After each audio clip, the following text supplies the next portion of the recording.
అందరికీ నమస్కారం. ఒక ఒక అమ్మాయి మీకు ఫోటోతో కూడా పెడతాను. ఆ అమ్మాయి 18 ఏళ్లకే బిఎల్ కంప్లీట్ చేసి 21 ఏళ్లకే కేసులు మంచి కేసులు వాదిస్తూ సోలిసిటర్ జనరల్ అంటే హైకోర్టు సుప్రీంకోర్టుల్లో గవర్నమెంట్ తరపున వాదించడానికి ఒక లాయర్ని నియమిస్తారు. ఆ స్థాయికి వెళ్ళిందనమాట. మన దేశంలో కాదు, ఇంగ్లాండ్లో.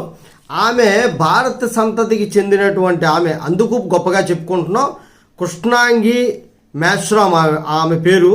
ఆమె ఫోటో పెడతారు. 18 ఏళ్ళకే లా పూర్తి చేసి 21 ఏళ్ళకే ఆమె తాలూకా ఎఫిషియన్సీని తెలియజేసుకుని ఆమె సోలిసిటర్ జనరల్ అనేటువంటి పదవి పొందేటువంటి స్థాయికి వెళ్ళిపోయింది.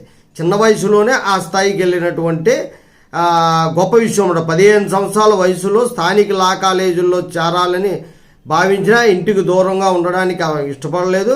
ఆ సమయంలో మిల్టన్ కృష్ణన్ ఓపెన్ యూనివర్సిటీలో లా చదివేందుకు అవకాశం ఉందని తెలిసి అక్కడ జాయిన్ అయ్యి అలాగా 3 సంవత్సరాలు కూడా కంప్లీట్ చేసి ఈమె ఆ స్థాయికి వెళ్ళగలిగింది. అందువల్ల మనందరం అప్రిషియేట్ చేయవలసిందే. జై హింద్.